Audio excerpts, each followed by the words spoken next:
छीन लो राज को मुझसे।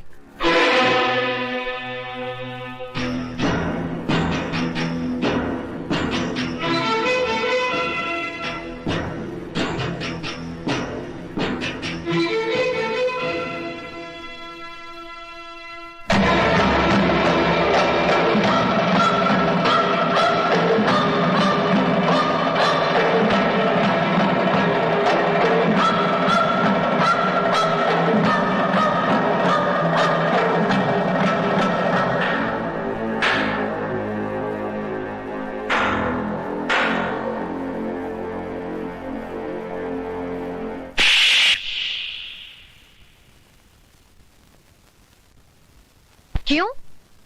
आज मेरा चुम्मा इतना बुरा लगा? उस दिन तो बलात्कार करते हुए बड़ा मजा आ रहा था। मिस्टर हस्बैंड, मुझे भी तुम्हारे गले पड़ने या तुमसे शादी करने का कोई शौक नहीं था। गौर से देख लो मुझे। मैं हिंदुस्तान की अदालत की वो मोहर हूँ जो तुम्हारे माथे पे लगा दी गई है कि मैं तुम्हारी पत्नी हूँ और तुम मेरे पति। जब तक मेरी मांग में सिंदूर और गले में मंगलसूत्र है, दुनिया तो क्या, भगवान भी तुम्हें मुझसे अलग नहीं कर सकता। दारजी, आप फिक्र मत करो, मैं बिल्कुल ठीक हूँ और इन्हें ठीक करना भी जानती हूँ। वैसे नमूना नंबर 1 तो दिखाई दिया है, धीरे धीरे बाकी के नमूने भी दिखा दूंगी। बोले सोनिहा।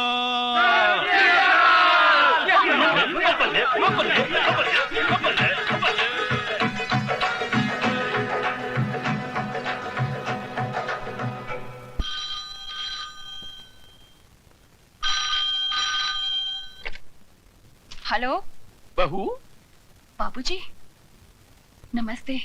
उस कचरे के डिब्बे को घर से बाहर फेंका गया कि नहीं? जी जी। क्या तुम ये नहीं चाहती कि तुम्हारी छोटी बहन हमारे घर की बहू बने? जी जी चाहती हूँ। तो फिर हमारे आने से पहले उस गंदगी को हमारी हवेली से दूर कर देना। कर दूंगी बाबूजी। गुड।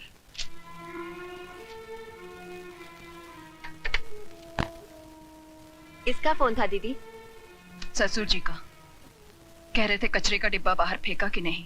तो कह देती ना, कचरे के उस डिब्बे ने हम सबको कचरे की थैली बनाकर घर के बाहर लटका दिया है।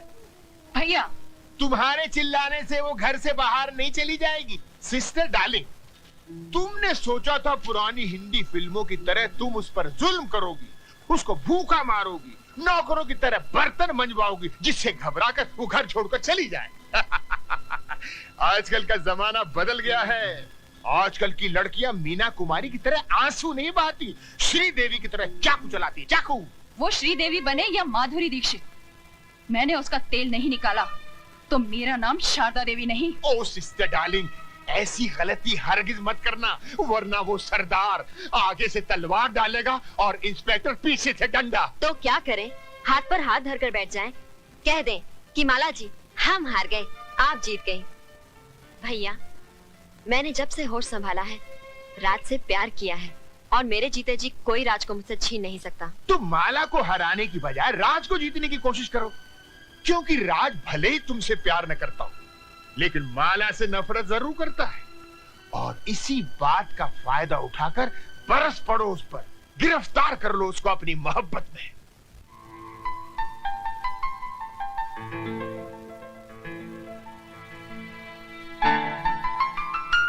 ऑफिस जा रहे हैं? तुमसे मतलब? मतलब तो है, मैं आपकी बीवी जो हूँ। मैं नहीं मानता तुम्हें अपनी बीवी। मानेंगे, आप भी मानेंगे।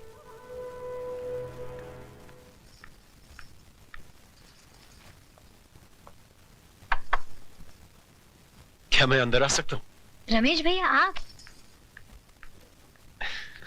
अरे जीती रहो, सदा सुहागन रहो। सिर्फ मेरे आशीर्वाद से तुम सुहागन नहीं बनी रहोगी, बल्कि तुम्हें खुद अपनी सुहाग की रक्षा भी करनी पड़ेगी। क्यों? उनके ऊपर कोई मुसीबत आने वाली है? इंसान के मुकद्दर में जब दौलत आती है तो मुसीबत भी साथ लाती है। मैं कुछ समझी नहीं। शराब और जुए के नर्क से आदमी को वापस लाया जा सकता है, लेकिन अगर मर्द किसी दूसरी औरत के पल्लू से बन जाए तो उसे सिंदूर और मंगलसूत्र भी वापस नहीं ला पाएंगे।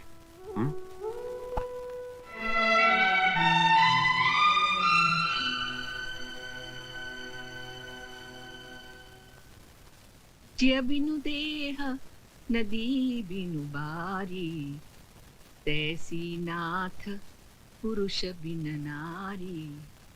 माता सीता कहती है, जिस तरह जीवन के बिना शरीर है और पानी के बिना नदी है, ठीक उसी तरह पुरुष के बिना नारी का जीवन है।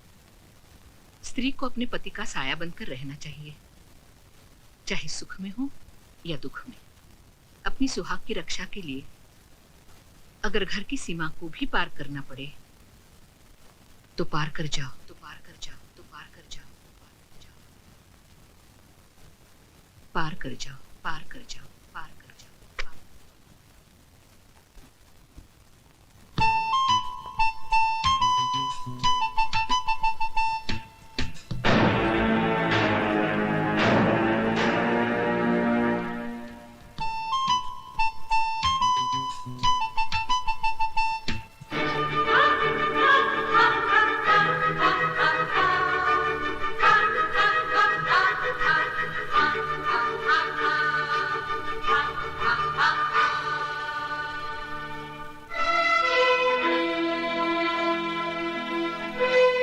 तुमको इतनी भी तमीज नहीं है कि बिना इजाजत किसी के यहाँ नहीं जाना चाहिए? तुम सिखाओगी मुझे तमीज? तमीज होती तो मेरे मर्द की बाहों में एक बाजारू औरत की तरह ना पड़ी होती। You bitch! ये अंग्रेजी गाली अपने पास ही रखना। हिंदी में एक गाली सुना दी तो सारा खानदान कब्र से बाहर आ जाएगा। माला, चिल्ला मत चुड़ैल, वरना बाल पकड़ के यहाँ से घसीटते हुए ले जाऊंगी। एक बात सुनती जाओ, जिस समय बहुत गर्मी है तो अपने बाप से कह देना, एक सांड ढूंढ के ला देगा।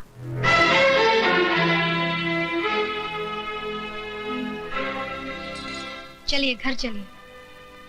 मैं घर नहीं जाऊंगा, मैं यहाँ रहूंगा और मेरी मर्जी में जो आएगा मैं वो करूंगा।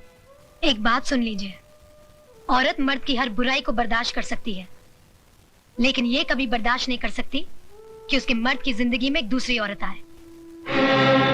एक नहीं 10 औरतें आएंगी, क्या कर लोगी? आएंगी तो ऐसे ही जाएंगी, बेइज्जत होकर।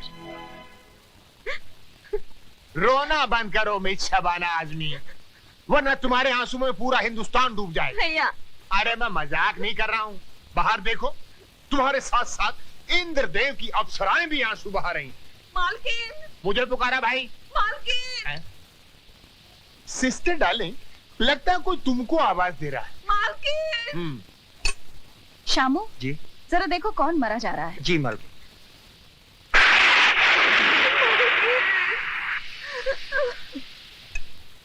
मालकिन नीचे कौशल्या आई है।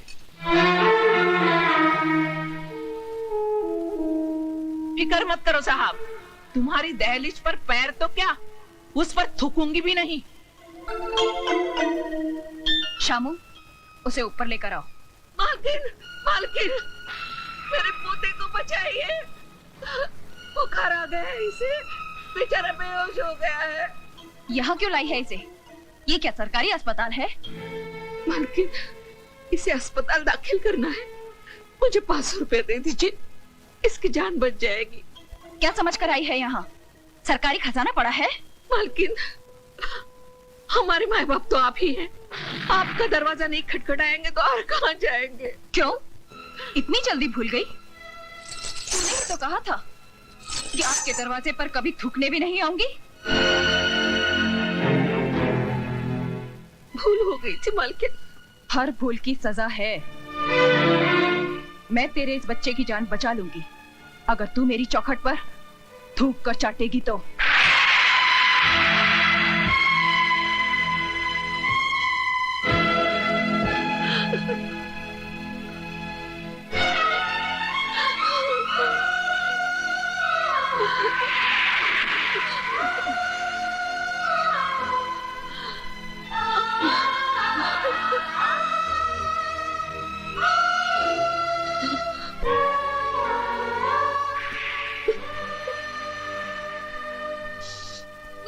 उठो मौसी, उठो मौसी। ये हवेली और ये चौखट बड़ी बहू दहेज में लेकर नहीं आई थी। इस पर जितना हक बड़ी बहू का है उतना ही छोटी बहू का है। शारदा देवी, तिजोरी की चाबी लाओ।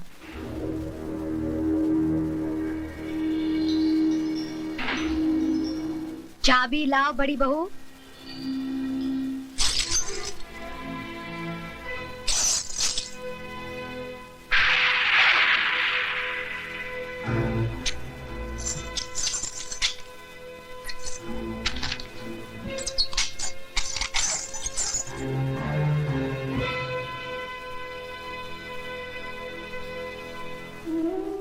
ये लो मौसी।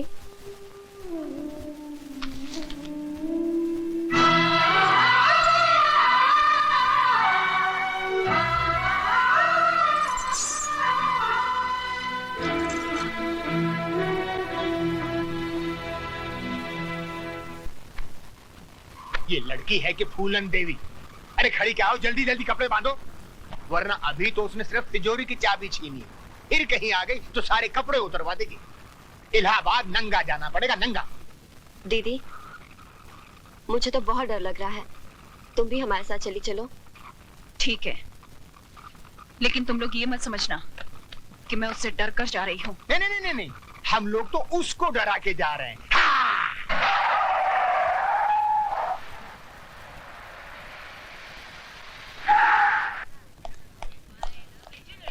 भाभी, ये अचानक क्या हो गया? कहाँ जा रहे हैं आप लोग? मिस्टर राज, तुम्हारी भाभी अपनी मर्जी से नहीं जा रही, उनको घर से बाहर निकाला गया है। मैं कुछ समझा नहीं। रहने दो देवर जी। अगर माला को अपने घर की बहू बनाना ही था तो इतना सब ढकोसला क्यों किया? सीधे सीधे मुझसे कह देते, मैं खुशी से तिजोरी की चाबी उसके हाथ पे रख देती। आपकी मिसेज माला ने चाबी का गुच्छा छीना और हमको बेइज्जत करके घर से बाहर निकाल दिया।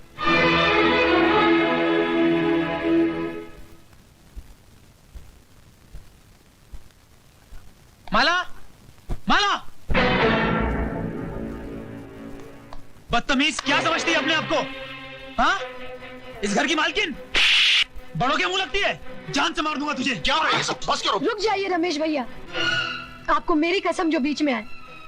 मैं जानती हूँ कि आपके दिल में मेरे लिए हमदर्दी है, लेकिन आज आप भी उन सब की तरह तमाशा देखिए जिनके दिलों की हसरत आज पूरी होगी। हाँ तो मिस्टर हस्बैंड, रुक क्यों गए? दिखाइए अपनी मर्दानगी और इस बेल्ट से लिख दीजिए मेरी पीठ पर कि मैं तुम्हारी पत्नी नहीं हूँ।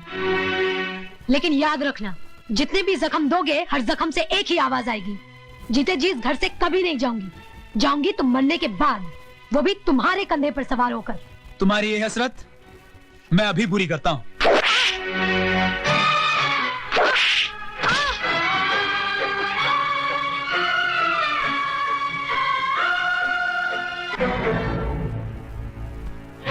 अगर तुम मेरी बेटी का सुहाग ना होता तो मेरे कदमों में माला की बजाय तेरा सर होता।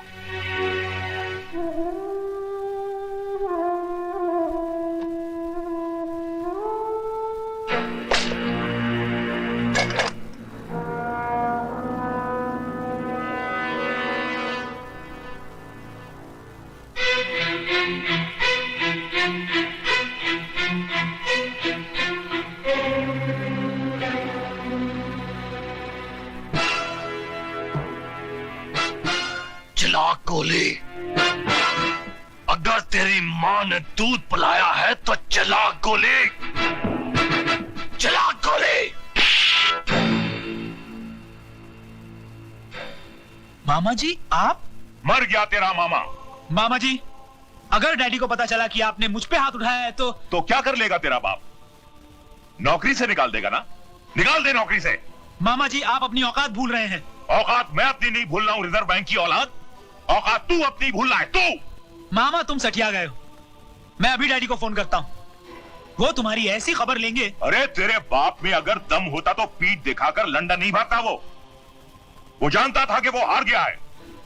वो अपनी दौलत से हिंदुस्तान के कानून को नहीं खरीद पाया, इसलिए सर पर पैर रखकर यहां से रफू चक्कर हो गया। बहुत हो गया मामा जी। अगर अब आप 1 मिनट में इस हवेली से दफा नहीं हुए तो पुलिस को बुलाकर यहाँ से धक्के मारकर निकलवा दूंगी। तो फिर देर किस बात की है बहू? बुलाओ पुलिस को, बुलाओ। हम भी देखते हैं कि कौन इस हवेली के बाहर जाता है और कौन जेल के अंदर। ये जख्म देखते ही तुम्हारे हाथ में ये जो सोने के कड़े हैं ना, ये लोहे के कड़े हो जाएंगे। बाला की तरफ से गवाही मैं दूंगा कि हमारी बड़ी बहू ने अपनी छोटी बहन का टाका फिट करने के लिए अपने भाई के साथ मिलकर साजिश की और आज को उकसाया कि वो माला को अपनी जिंदगी से उठाकर बाहर फेंक दे। माय डियर सिस्टर, मैं इलाहाबाद चलता हूँ, बाबूजी वहाँ अकेले हैं। भैया मैं भी तुम्हारे साथ चलती हूँ। हाँ, बेटर बेटर। देखा राज, जब जहाज डूबने लगता है तो सबसे पहले उसे चूहे छोड़कर भागते हैं। अरे पगले, इतनी प्यारी गुड़िया तेरी जिंदगी बनकर आई और तू इसे ठोकर मार रहा है। आओ बेटी। राज, जिस इंसान के तुझे पैर छूने चाहिए तूने उनका अपमान किया है। चल बेटे, माफी मांग, पैर छू और एक नई जिंदगी शुरू कर।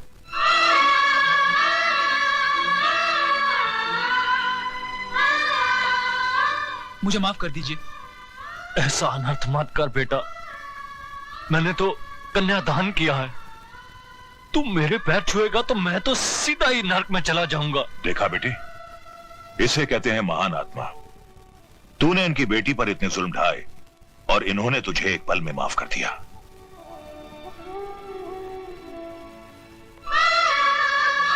बेटे, ये आंसू पोंछ डाल और अपने इस मामा के लिए थोड़ा सा मुस्कुरा दे। मुस्कुरा।